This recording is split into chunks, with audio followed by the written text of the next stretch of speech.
दशरथ की रनिया तुमके चलत राम चंद्र, तुमके चलत राम चंद्र। आज तुम्हें चलिया तुमके चलत राम चंद्र।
चलत राम चंद्र, तुमके चलत राम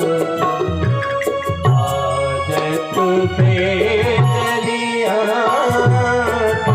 तुमके चलत राम चंद्र, तुमके चलत राम चंद्र।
हरे कृष्णा कृष्णा कृष्णा हरे हरे, हरे राम राम राम हरे। भगवान ठुमक ठुमक कर चलते हैं और जब माता बुलाने आती है तभी भगवान आते हैं। उसके बाद भगवान थोड़े और बड़े होते हैं। जब भगवान 5 वर्ष के हो गए तब उन्हें गुरुकुल भेजा गया। भगवान गुरुकुल गए। कहीं कहीं ऐसा भाव आता है संतों का कि कौशल्या जी, सुमित्रा जी और कैकेयी महारानी कहती है कि प्रभु इन्हें गुरुकुल मत भेजिए, गुरुदेव को यही बुला लीजिए। लेकिन दशरथ जी उस समय कहते हैं कि यदि गुरुदेव स्वयं भी यहाँ आएंगे तो मैं ऐसा नहीं होने दूंगा। क्यों? क्योंकि जिस प्रकार से बाकी बालक शिक्षा लेते हैं उसी प्रकार से हमारे भी पुत्र क्षत्रिय धर्म का पालन करते हुए हम सभी के जैसे गुरुकुल जाए, ऐसा कुछ संतों का भाव है। यहाँ गोस्वामी जी वर्णन कर रहे हैं कि भगवान गुरुकुल जाते हैं।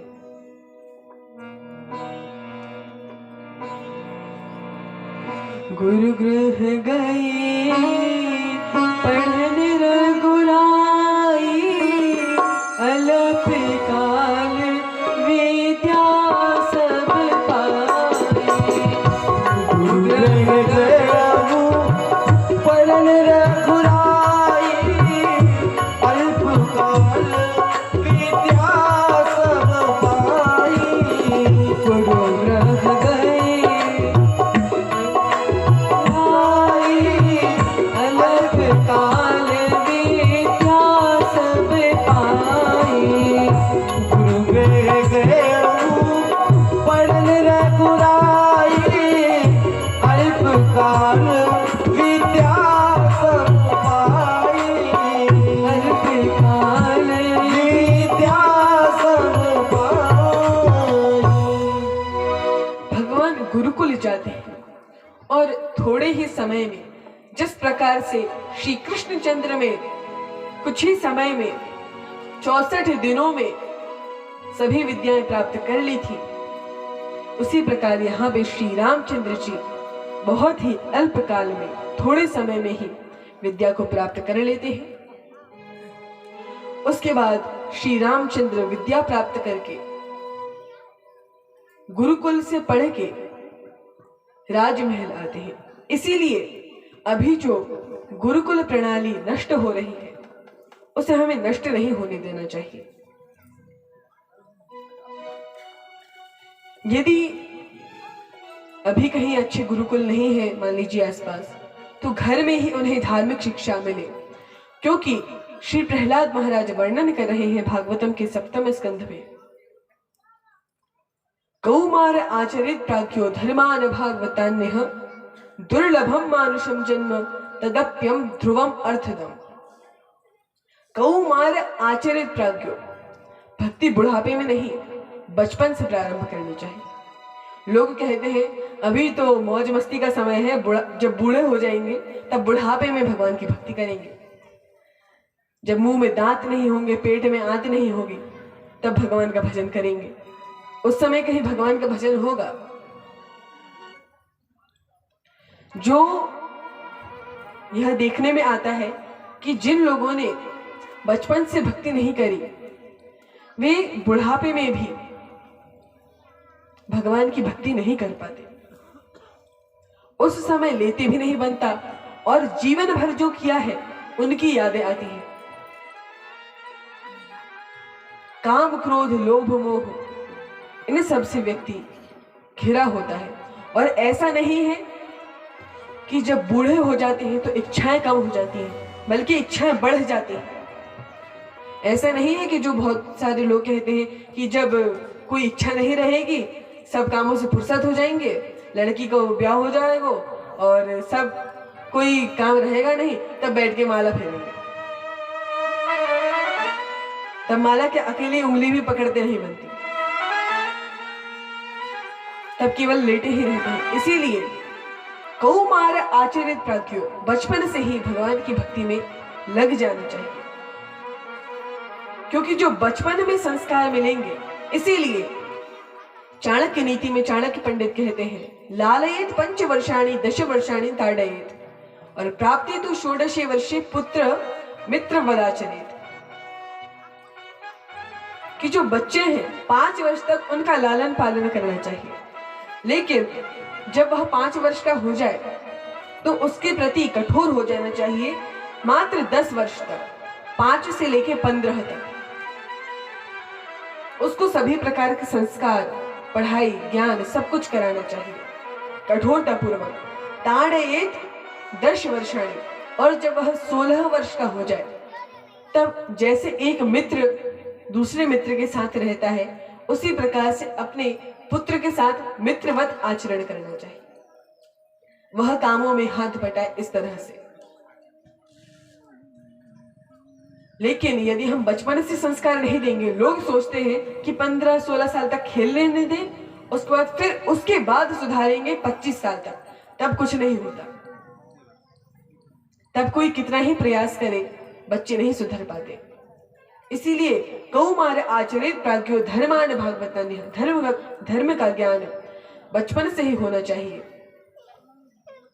क्योंकि दुर्लभम मानुषम जन्म, यह मनुष्य जीवन अति दुर्लभ है, ऐसे ही प्राप्त नहीं हो जाता। 84 लाख योनियों से 84 लाख योनियों में जब हम जाते हैं उसके बाद एक मनुष्य जीवन मिलता है जिसमें हमारे पास यह चांस रहता है कि हम भक्ति करके भगवान के धाम चले जाएं, जन्म लेने के मरने के इन सब झंझटों से मुक्त हो जाएं। लेकिन यदि इस मनुष्य जीवन को भी हमने ऐसे ही बिता दिया, फिर 84 लाख योनियां, फिर मनुष्य जीवन में हमें याद रहे ना रहे, संतों का संग मिले ना मिले, फिर 84 लाख योनियां, इस तरह से इस चक्र में पड़ने से अच्छा है कि यह जो हमें जीवन मिला है उसी में भगवान की भक्ति करें। यदि भक्ति पूर्ण नहीं भी हो पाएगी तो भगवान ऐसी कृपा करेंगे कि अगले जन्म में भी मनुष्य शरीर हमें प्राप्त हो और उसके बाद हम उस जीवन में पूरी भक्ति कर लें। भक्ति स्कूल की पढ़ाई जैसी नहीं है। इस जीवन में यदि आपने 10वीं तक पढ़ा, उसके बाद किसी कारण से आप मर गए, उसके बाद फिर जो आपका अगला जीवन होगा उसमें आपको 10वीं के आगे की पढ़ाई करेंगे या KG1 फर्स्ट सेकंड ऐसे ही बढ़ेंगे आगे, पहली दूसरी तीसरी फिर से करना पड़ेगा। लेकिन भक्ति में ऐसा नहीं है, जहां तक भक्ति हो गई है उसके आगे से हम अगले जीवन में कर सकते हैं। लेकिन हमें संतों के संग में भगवान का नाम जप, ये सब इनमें इसी जीवन में लग जाना चाहिए, क्योंकि अगले जीवन हमें मनुष्य का मिले ना मिले इसका कोई भरोसा नहीं है। इसीलिए संत जन कहते हैं वह जीवन जन्म निरर्थक है जिसमें प्रभु के प्रति प्यार न हो। वह जीवन जन्म निरर्थक है जिसमें प्रभु के प्रति प्यार न हो।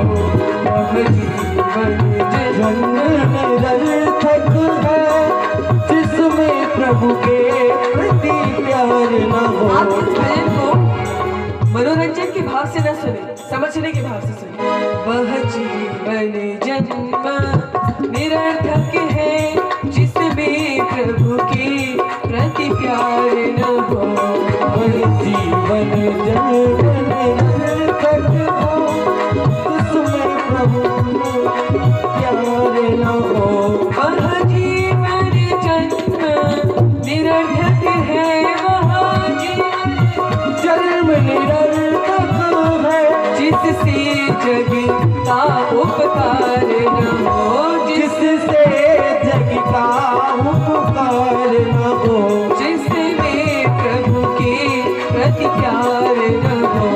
जिसमें प्रभु के प्रति प्यार न हो। निष्फल वह विद्या बल वैभव, निष्फल वह विद्या बल वैभव जिससे जग का उपकार न हो।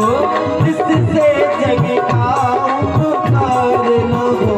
वह जीवन जन्म निरर्थक है जिसमें प्रभु के प्रति प्यार न हो। वह जीवन जन्म निरर्थक है जिसमें प्रभु के प्रति प्यार न हो।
सकता, जीवन का लक्ष्य ना हो सकता।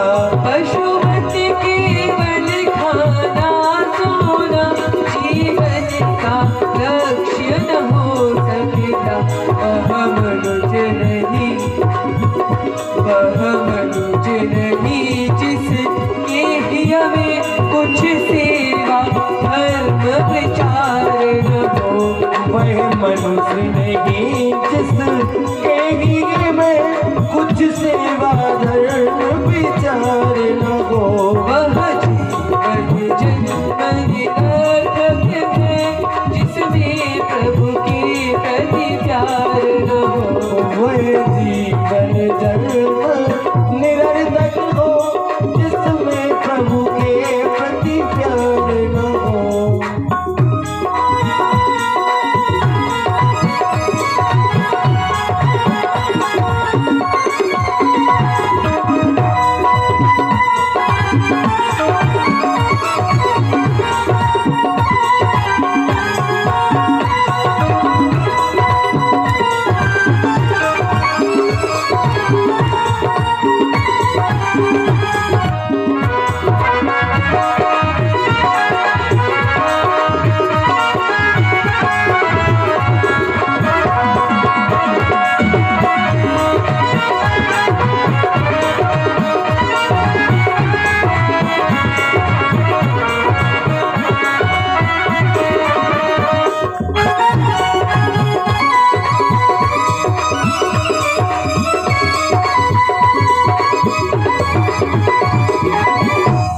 वैसे तो नर तने दुर्लभ है, वैसे तो नर दुर्लभ है, जिसको पाने को सुरतर से, जिसको पाने को सुरतर से। देवता भी इस मनुष्य शरीर को प्राप्त करने के लिए तरसते हैं। देवता भी भगवान से प्रार्थना करते हैं कि हे प्रभु, स्वर्ग में भोग करने के बाद यदि हमारे कुछ पुण्य शेष हो तो उससे हमें इस भारत भूमि में जन्म लेने का सु अवसर प्राप्त हो। अहो अमी शाम के कार्य शोभनम। ये मनुष्य लोग कितने भाग्यशाली हैं जिनका जन्म भारत भूमि में हुआ है, सत्संग की उन्हें प्राप्ति होती है। इसीलिए यह मनुष्य जीवन अत्यंत दुर्लभ है और इसको प्राप्त करने के लिए देवता भी तरसते हैं। वैसे तो नर तन दुर्लभ है, नर तन दुर्लभ है, वैसे तो नर तन दुर्लभ है, जिसको पाने को सुरतर से, जिसको पाने को सुरतर से। तो उस मानव को धिक्कार की तू उस मानव को, धिक्कार की तो उस मानव को जो नर तन भव पार न हो। धिक्कार की तू उस मानव को जो नर तन भव पार न हो। वह जीवन जन्म निरर्थक है जिसमें प्रभु के प्रति प्यार न हो। वह जीवन जन्म निरर्थक है जिसमें प्रभु के प्रति प्यार न हो।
चरण आधार न हो।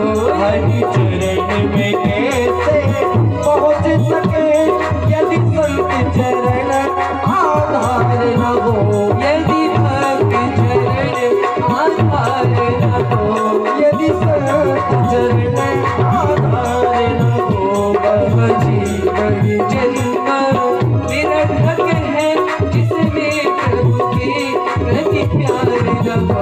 वह जीवन जन्म निरर्थक है जिसमें प्रभु के प्रति प्यार न हो।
इसका अर्थ क्या है? जिस प्रकार से हम भोजन करते हैं तो शरीर को तृप्ति मिलती है, लेकिन यदि हम आत्मा को ही भोजन नहीं दे रहे, आत्मा यदि शरीर से निकल जाए तो शरीर शव हो जाता है, मुर्दा हो जाता है। तो उस आत्मा का भोजन क्या है? उस आत्मा का भोजन है सत्संग। तो हमें अपनी आत्मा को भोजन रूप में सत्संग, भगवान के नाम का कीर्तन देना चाहिए। जैसे तन की खुराक भोजन सत्संग आत्मा का भोजन, संग आत्मा का जीवन, सत्संग आत्मा का जीवन। सत्संगति भी वह क्या जिससे, सत्संगति भी वह क्या जिससे, सत्संगति भी वह क्या जिससे, संगति भी वह क्या जिससे, जिस जीवन का दुर्विकार न हो, इस मन का दूर विकार न हो। सत्संगति भी वह क्या जिससे, इस मन का दूर विकार न हो। सत्संगति भी वह क्या जिससे, इस मन का दूर विकार न हो। वह जीवन जन्म निरर्थक है जिससे जग का उपकार न हो, जिसमें प्रभु के प्रति प्यार न हो, जिसके प्रति प्रभु के प्यार न हो। वह जीवन जन्म निरर्थक है जिसमें प्रभु के प्रति प्यार न हो। वह जीवन जन्म निरर्थक है जिसमें प्रभु के प्रति प्यार न हो। शिवन वह विद्या बल गई भव, शिवन वह विद्या बल वैभव जिससे जग का उपकार न हो। वह जीवन जन्म निरर्थक है जिससे प्रभु का प्रति प्यार न हो। जीवन जन्म निरर्थक है जिसमें प्रभु के प्रति प्यार न हो, जिसमें प्रभु के प्रति प्यार न हो, जिसमें प्रभु के प्रति प्यार न हो। हरे कृष्णा हरे कृष्णा कृष्ण कृष्ण हरे हरे, हरे राम राम राम हरे हरे, हरे कृष्णा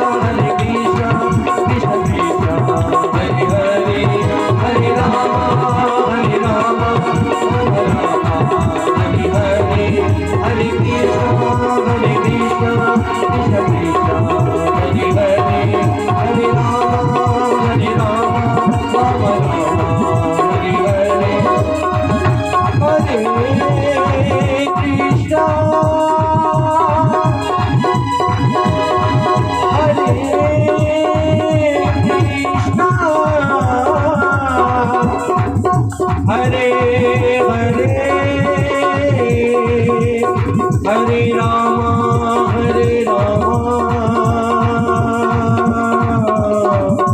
राम राम हरे हरे।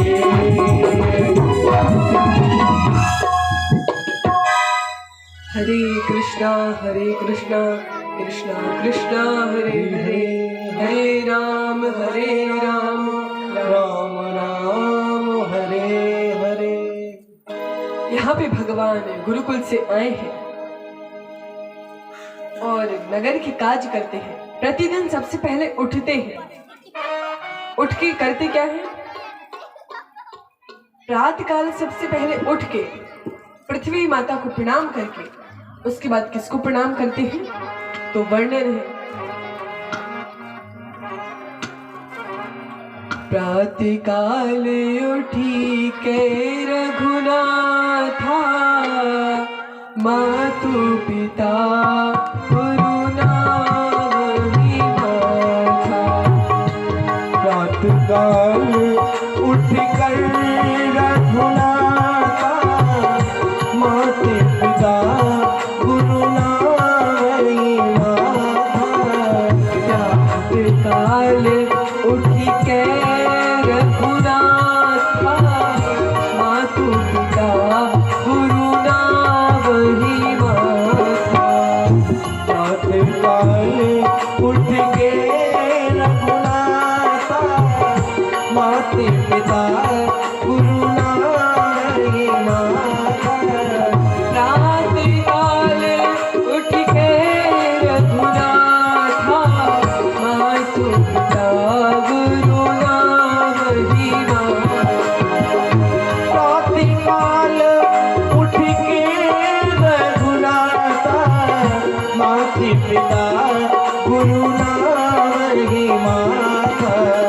आयसु मागी करहि तुर ताजा, देखि चरित हर्षै मन राजा। आयुष माग करहि सुर ताजा, देख चरित हर्षै मन राजा। देखि चरित हर्षै मन राजा। ओ देख चरित हर्षै मन राजा। यहाँ पे हमारे श्री रामचंद्र जी सबसे पहले उठते हैं और माता पिता को प्रणाम करते हैं। अब कुछ लोग कह सकते हैं कि वो तो भगवान है, उन्हें प्रणाम करने की क्या आवश्यकता है? तो संत उदाहरण देते हैं। एक गुरु थे, अपने शिष्य के साथ एक तीर्थ स्थान में भ्रमण करने गए थे। वहां पे एक पीपल का वृक्ष दिखा, तो वो जो गुरुजी थे उन्होंने उस पीपल के वृक्ष को प्रणाम किया और उसकी प्रदक्षिणा की। अब शिष्य वहीं खड़ा रहा और उसने पूछा कि गुरुजी, आप तो इतने महान संत हैं, तो आपको इस पीपल के वृक्ष को प्रणाम करने की क्या आवश्यकता है? हाँ, माना ये भगवान के रूप है, लेकिन आप तो इतने बड़े महात्मा हैं, आप तो सदा भगवान के नाम ही जपते रहे, आपको इसकी क्या आवश्यकता है? तब उन गुरुजी ने कहा कि अरे मूर्ख, मैं अपने कल्याण के लिए नहीं, मैं इसलिए करता हूँ जिससे देख के तू सीखे। लेकिन तू तो तब भी यही खड़ा है, तू तो तब भी प्रदक्षिणा नहीं कर रहा, उन्हें प्रणाम नहीं कर रहा। तो मैं स्वयं पवित्र होने के लिए नहीं, तुझे सिखाने के लिए ऐसा करता हूँ। उसी प्रकार भगवान माता पिता को प्रणाम हमें सिखाने के लिए करते हैं। प्रणाम करने की क्या महिमा है? प्रथम दिवस में हमने श्रवण करी थी, अभिवादनशीलस्य नित्यं वृद्धोपसेविनः चत्वारि तस्य वर्धन्ते आयुर्विद्या यशो बलम। अपने ज्येष्ठों को, संतों को या माता पिता को प्रणाम करने से क्या होता है? अभिवादनशीलस्य नित्यं वृद्धोपसेविनः, अब स्वयं से ज्येष्ठ लोगों को प्रणाम करने से चत्वारि तस्य वर्धन्ते, चार उसके गुण बढ़ते हैं। वे कौन कौन से गुण हैं? ऐसी कोई आपने दवाई सुनी है कि भाग्य में जितनी आयु हो उससे अधिक आयु बढ़ जाए? ऐसी कोई दवाई नहीं है। लेकिन प्रणाम करना ही वह दवाई है। आयुर्विद्या यशो बलम, ज्ञान बढ़ता है, आयु बढ़ती है, बल बढ़ता है और यश प्रसिद्धता बढ़ती है। प्रणाम करने की इतनी महिमा है। अच्छा, आप पूछ सकते हैं कि आयु बढ़ती है, इसका कोई उदाहरण दीजिए। तो संत एक कथा वर्णन करते हैं। काशी में एक पंडित जी रहा करते थे। काशी में एक पंडित जी रहते थे और वे शिव जी के बड़े महान भक्त थे। उनके यहाँ कोई पुत्र नहीं था। उन्होंने बड़ी कठोर तपस्या करी। शिव जी प्रकट हुए तो उन्होंने शिव जी से वरदान मांगा, हे प्रभु, मुझे यह वरदान दीजिए कि मेरे यहाँ पुत्र हो। शिव जी कहते हैं, तुम्हारे यहाँ पुत्र तो होगा, लेकिन सुपुत्र चाहते हो या कुपुत्र? बोला, महाराज सुपुत्र ही चाहेंगे, अच्छा पुत्र ही चाहेंगे। बोले, लेकिन इनमें एक अंतर रहेगा। बोले, क्या? कि जो सुपुत्र रहेगा उसकी आयु केवल 5 वर्ष की रहेगी, और जो कुपुत्र रहेगा, जो कि तुम्हें कष्ट पहुंचाएगा, उसकी आयु 100 वर्ष की रहेगी। तुम्हें कौन चाहिए? बोले, भले ही कम समय के लिए, लेकिन आज्ञाकारी पुत्र तो प्राप्त हो। पुत्र का आनंद तो तभी है जब पुत्र आज्ञाकारी हो। इसीलिए आप हमें सुपुत्र ही दीजिए, भले ही उसकी आयु 5 वर्ष की ही हो। यहाँ शंकर भगवान ने आशीर्वाद दिया, उसके यहाँ पुत्र हो गया। जब वह पुत्र हुआ, वह 4 वर्ष का हो गया। तब तक तो वे बड़े प्रसन्न रहे, लेकिन अब 1 वर्ष बाद यह मर जाएगा, उस कष्ट में वे बड़े दुखी रहते थे। उन्होंने सोचा कि साधु ते होए ना कारज हानि, इसीलिए संतों के पास जाते हैं और उनसे पूछेंगे कि क्या किया जाए। संत हर कार्य करने में समर्थ है, इसीलिए संत के पास जाते हैं। और संत के पास जाने से किसी भी प्रकार का कोई हानि है नहीं। तो वे संत के पास गए, संत को प्रणाम किया। उन बाबा जी ने बताया कि प्रणाम करने की इतनी महिमा है कि यदि ये किसी समर्थ महापुरुष को प्रणाम करे और उनका आशीर्वाद इसको मिल जाए तो क्या होगा? इसकी आयु बढ़ जाएगी। उन्होंने कहा कि समर्थ कौन है, कौन असमर्थ है, ये कैसे जाने?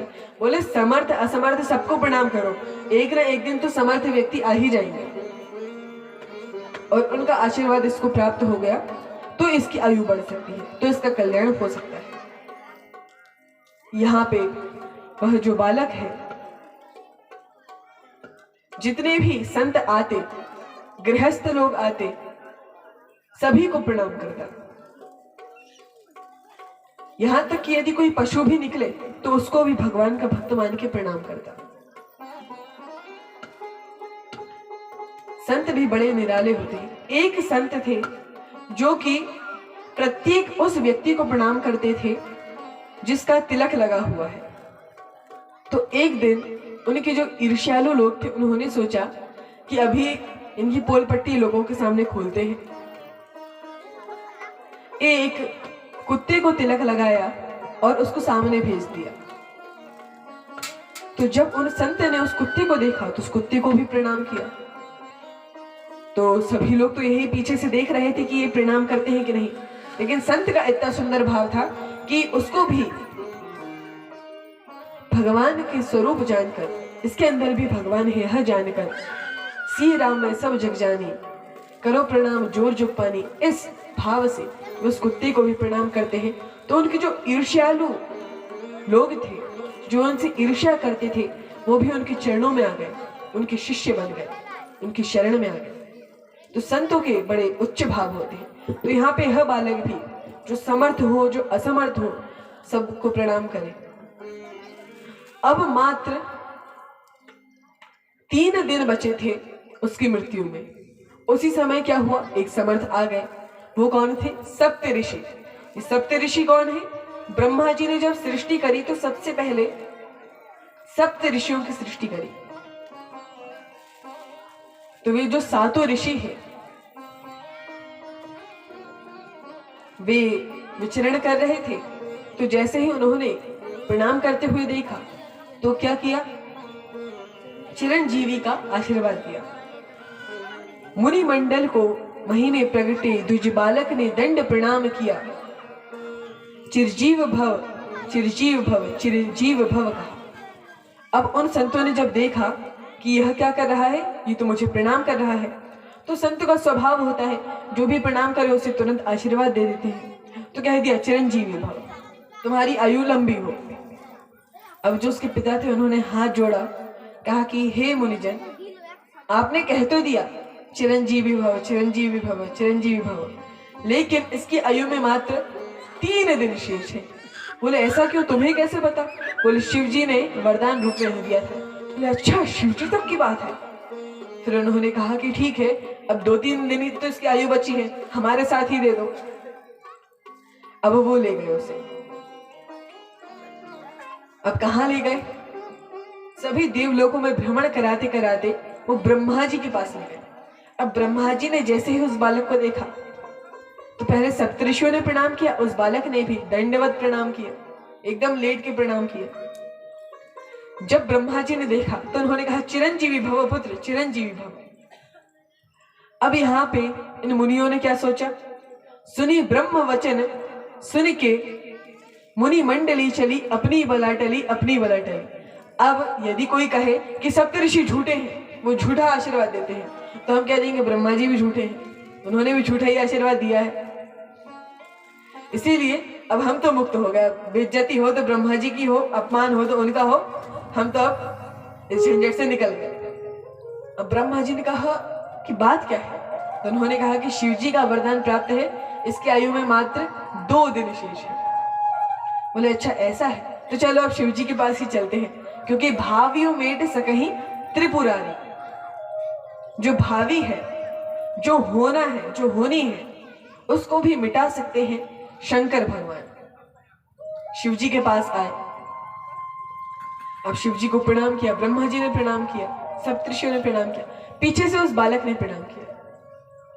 तो शिव जी बड़े प्रसन्नचित्त हो गए, इतना सा बालक है। और जब बच्चे भगवान की आराधना करते हैं तो भगवान जल्दी प्रसन्न होते हैं।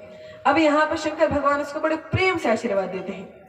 शिव ने विनीत हंस के मुख पंच से कहा, चिरजीव सुत रहो, चिरजीव सुत रहो। अब यहाँ पे शिव जी ने कहा कि अरे पुत्र, तुम इतनी सी अवस्था है तुम्हारी, चिरंजीवी का आशीर्वाद देता हूं मैं तुम्हें, तुम्हारी आयु लंबी। अब ब्रह्मा जी कहे कि लो, अब शिव जी जाने, यदि कोई कहे कि सप्तऋषि झूठे तो सप्तऋषि कहेंगे ब्रह्मा जी झूठे। यदि ब्रह्मा जी से किसी ने प्रश्न किया कि आप झूठे हो, तो बोले शिव जी भी झूठे हैं, उन्होंने ही वरदान दिया था और उन्होंने ही उसे आशीर्वाद दिया, वही जाने। अब यहाँ पे शिव जी जब देखते अच्छा ये जिसको मैंने वरदान दिया था यह तो उसी का पुत्र है, तब ब्रह्मा जी कहे हाँ ये उन्हीं का पुत्र है और इसकी आयु में मात्र 1 दिन शेष है। बोले चलो अब आप लोग जाइए, अब मैं देख लूंगा इसे। अब उससे कहा कि यह मेरी मूर्ति के रूप में शिवलिंग रखी है, इस पे बेलपत्र चढ़ाते हुए तुम ओम नमः शिवाय का जप करो। वह ओम नमः शिवाय, ओम नमः शिवाय इसका जप करने लगा। और तभी जब पूरा समय हो गया था तो यमराज ने क्या किया, उस बालक के गले में फांसी का फंदा डाला। और जैसे ही डाला तो शिव जी ने यमराज के गले में फांसी का फंदा डाला कि तुम इसको क्यों ले जा रहे हो? अरे प्रभु, आपने ही तो इसकी आयु 5 वर्ष की रखी है। शिव जी ने कहा इसकी आयु 5 वर्ष की किसने रखी है, तुमने या मैंने? बोले आपने ही रखी है, इसीलिए तो मैं ले जा रहा हूं। बोले नहीं, रखी किसने है, मैंने ना, तो मेरे अनुसार इसकी आयु होगी, मेरे हिसाब से। तब यमराज कहते हैं हाथ जोड़ के, हे प्रभु आप अपना हिसाब भी बता दीजिए। बोले सुनो मेरा हिसाब, सामान्य मनुष्य का जो 1 दिन होता है, 1 महीना होता है, 1 साल होता है, ऐसे 1 साल जब उसका होता है और धीरे धीरे करके एक युग में कितने वर्ष होते हैं?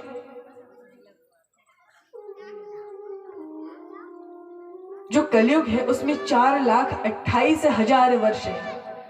4,28,000, 4,32,000 इतनी कलयुग की अवधि है। इससे दुगना होता है द्वापर, इससे 3 गुना होता है, कलयुग से 3 गुना होता है त्रेता, और कलयुग से 4 गुना होता है सतयुग। तो इतना सब कुछ जब हो जाता है उसको बोलते हैं एक कल्प। ऐसे जब 1000 बार चला जाए तब ब्रह्मा जी का एक दिन होता है। ऐसे ब्रह्मा जी का महीना गिन लो, उनका वर्ष गिन लीजिए, और 100 साल जब उनके हो जाते हैं तब उनकी मृत्यु होती है।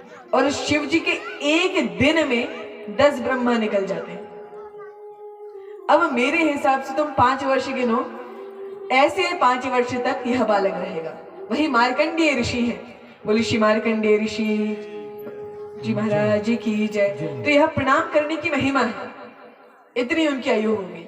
जब प्रलय आती है, कल्पांत होता है, तब भी उनका नाश नहीं होता।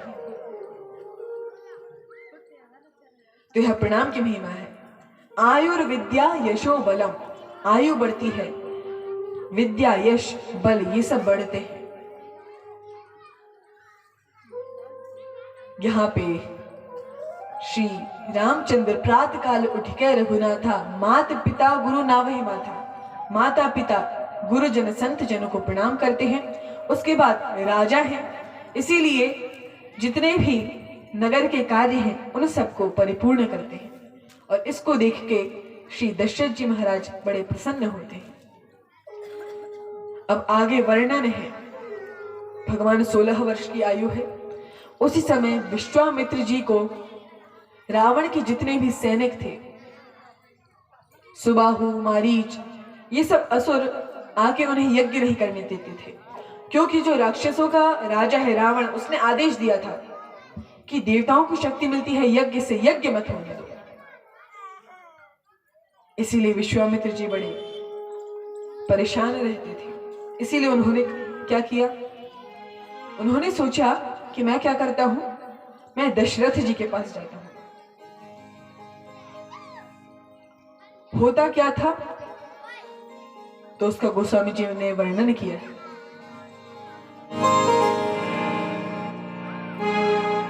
जहाँ जप यज्ञ मुनि करहि, अति मारीच सुबाहु डरहि। जहाँ जप यज्ञ मुनि करहि, अति मारीच सुबाहु डरहि। देखत यज्ञ निशाचर धावहि, करहि उपद्रव मुनि दुख पावहि। देखत यज्ञ निशाचर धावहि, करहि उपद्रव मुनि दुख पावहि। करहि उपद्रव मुनि दुख पावहि, करहि उपद्रव मुनि दुख पावहि। वे आके मुनियों पे अत्याचार करते हैं। तो इससे विश्वामित्र जी बड़े दुखी हो गए। उन्होंने सोचा इन सब असुरों का नाश तभी होगा जब मैं दशरथ जी के पास जाऊंगा। उन्होंने भगवान से प्रार्थना करी। भगवान उत्तर देते हुए कहते हैं कि मैं दशरथ जी के यहाँ प्रकट हुआ हूं, आप वहां जाइए।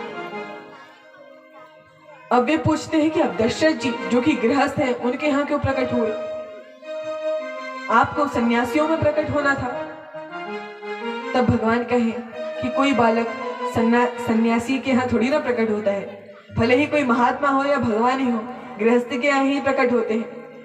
अब जो विश्वामित्र जी हैं वे कहते हैं कि मैं तो सन्यासी ही इसलिए बना कि आपको प्राप्त करूं, लेकिन दशरथ जी का कैसा सौभाग्य है कि उन्हें गृहस्थ जीवन में ही भगवान मिल गए। इसीलिए भगवान का नाम जप, भगवान की आराधना महत्वपूर्ण है, भले ही गृहस्थ में रह के करें या सन्यासी बन के। यहाँ पे श्री विश्वामित्र जी दशरथ जी के पास आए हैं, और जैसे ही दशरथ जी ने सुना कि हमारे यहाँ विश्वामित्र जी आए हैं तो वे बड़े प्रसन्न हो गए।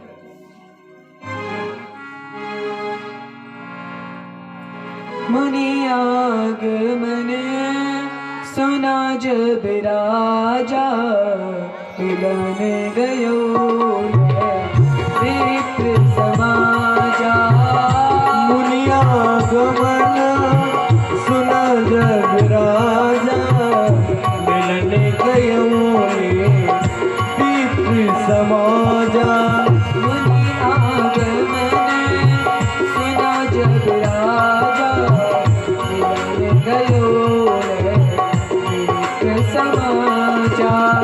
मुनिया गमन सुना जब राजा मिलने गयो रे विप्र समाजा। यहाँ पे जैसे ही दशरथ जी ने सुना कि हमारे यहाँ विश्वामित्र जी आए हैं, तो वे द्वार पे आते हैं सभी ब्राह्मणों को लेकर के। उसके बाद दशरथ जी ने अपने सिंहासन पे बिठाया, उनके पांव को पखाया। उसके बाद उन्होंने कहा कि हे मुनि, आपने यहाँ आने का कष्ट किस कारण से किया? तब वशिष्ठ जी, तब विश्वामित्र जी कहते हैं कि राक्षस मुझे सता रहे हैं, इसीलिए आप क्या करिए, अनुज समेत देहु रघुनाथा निश्चर वध में खूब सनाथा। अनुज समेत देहु रघुनाथा निश्चर वध में खूब सनाथा। ये वचन जब सुने दशरथ जी महाराज ने, तो वे क्या कहते हैं कि हे मुनि, आपने सोच समझ के वर नहीं मांगा, वैसे ही ये पुत्र मुझे कौन सी अवस्था में प्राप्त हुए? चौथे पद पायो सुत चारी, विप्र वचन नहीं कहे हो विचारी। चौथे पद पायो सुत चारी, विप्र वचन नहीं कहे हो विचारी। दशरथ जी कह रहे हैं, किसी भी व्यक्ति को प्राणों के समान कोई प्रिय नहीं होता, लेकिन मैं उन प्राणों को क्षण भर में दे दूंगा, लेकिन मुझसे श्री रामचंद्र को देते नहीं बनता। देह प्राण ते प्रिय कछु नाहि, सो मुनि देओ निमिष एक माहि। देह प्राण ते प्रिय कछु नाहि, सो मुनि देहो निमिष एक माहि। तब वशिष्ठ बहुविधि समझावा, संदेह नाश कह पावा। तब वशिष्ठ बहुनिधि समझावा, नभ संदेह नाश कह पावा। नभ संदेह नाश कह पावा, नभ संदेह नाश कह पावा। यहाँ पे वे कहते हैं कि चौथे पन पायो सुतचारी, मुझे वृद्धावस्था में 4 पुत्र प्राप्त हुए, आप ऐसा मत करिए। आपने सोच समझ के नहीं मांगा। देह, शरीर और प्राणों से प्रिय किसी को कुछ नहीं होता। मैं आपको एक क्षण में वह दे दूंगा, पलक झपकने के समय में आपको दे सकता हूँ, लेकिन मैं रामचंद्र को नहीं दे सकता। क्यों? क्योंकि रामचंद्र प्राणों के समान प्रिय। अच्छा, जब आप अपने प्राण दे सकते हो तो प्राणों के समान है राम जी को दे दो। तब वे कहते हैं नहीं, ये मेरे प्राणों के भी प्राण हैं, ये हैं तभी मेरे प्राण हैं। इस तरह से वे बड़ी प्रार्थना करते हैं। लेकिन वशिष्ठ जी ने जब समझाया, कैसे समझाया? बहुविधि समझाया, बहुत प्रकार से समझाया। लेकिन कुछ संत इस चौपाई का अर्थ करते हैं बहुविधि समझाया, अर्थात आपके घर पे बहू तभी आएगी जब ये इनके साथ में जाएंगे राम जी। इसीलिए तब दशरथ जी समझ जाते हैं और उसके बाद उन्होंने अपने दोनों पुत्रों को प्रदान किया। श्याम गौर सुंदर दो भाई, सुंदर दो भाई, विश्वामित्र महारथी पाई। श्याम गौर सुंदर दो भाई, भाई विश्वामित्र महानिधि पाई। प्रभु ब्रह्मण्य दिव्य में जाना, दिव्य में जाना।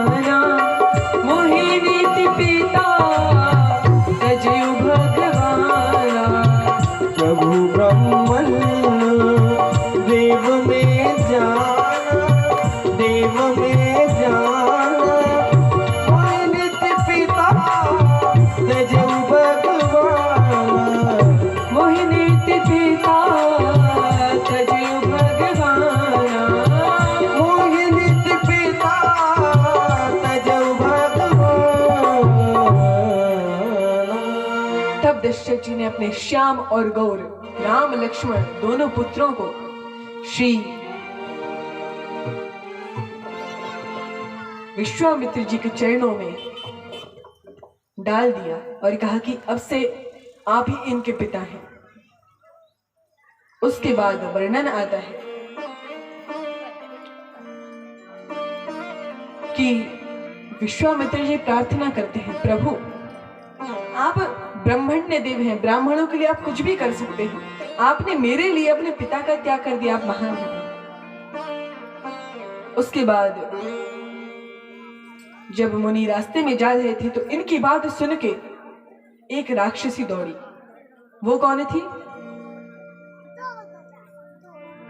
चले चले जाते मुनि दीन दिखाई,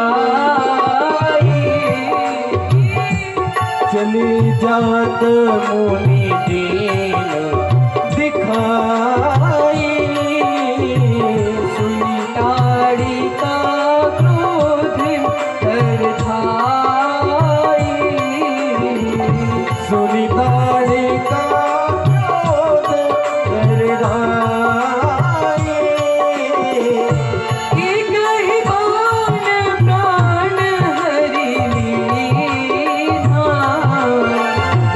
एक ही बाण प्राण हर लीना, दीन जान तेहि निज पद दीना, दीन जान तेहि निज पद दीना, दीन जान तेहि निज पद दीना। जब ताड़का ने देखा कि ये दो मुनि आ रहे हैं, इन मुनि के साथ में दो राजकुमार हैं, उनकी बात सुन के जो ताड़का है वो क्रोध करके भागी और एक ही बाण प्राण हर लेना, एक ही बाण में ताड़का का भगवान ने नाश कर दिया।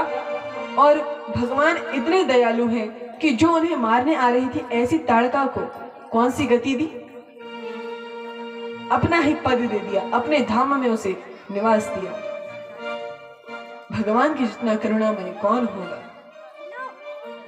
यहाँ पे भगवान की करुणा का वर्णन है। उसके बाद वर्णन आता है कि जब मुनि लोग यज्ञ करने लगे तब क्या हुआ? जब सभी संत जन यज्ञ करने लगे तभी कौन आया? तो वर्णन है,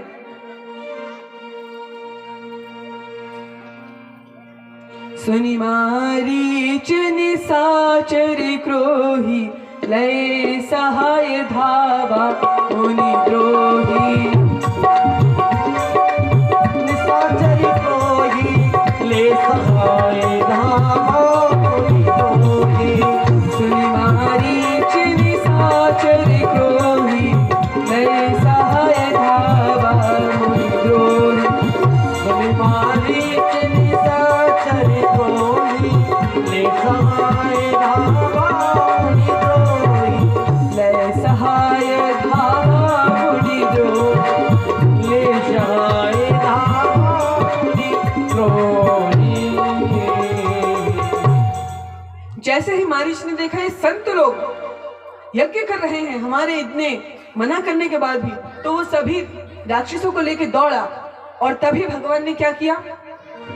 बिनु फरमान राम तेहि मारा, बिन फरमान राम तेहि मारा, सत जो जनेगा सागर पारा, सती जो जनेगा सागर पारा, सत जो जनेगा सागर पारा, सत जो जनेगा सागर पारा,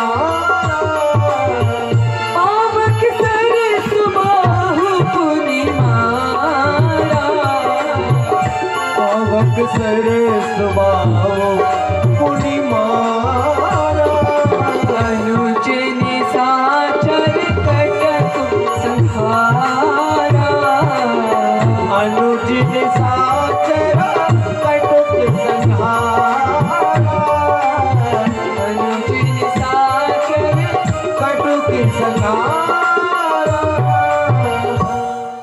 यहाँ पे मारीच को बिना भर का बाण मारा, वो 100 योजन दूर चला गया।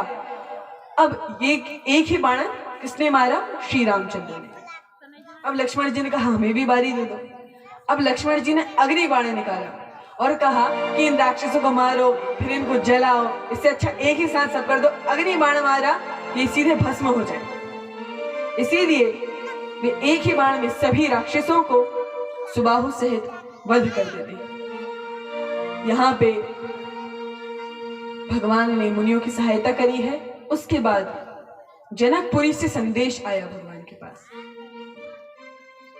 अब भगवान हर्षित होकर चले हैं और रास्ते में गौतम नारी मिली है। उन्होंने वे शिला के रूप में है। गौतम ऋषि ने श्राप दिया है उन्हें। वह कथा हम कल श्रवण करेंगे विस्तार पूर्वक। अभी उनकी स्तुति करते हुए आरती। भगवान ने अपनी चरण रज का स्पर्श उन्हें किया है और वे बड़ी सुंदर स्तुति उनकी भगवान की करते हैं।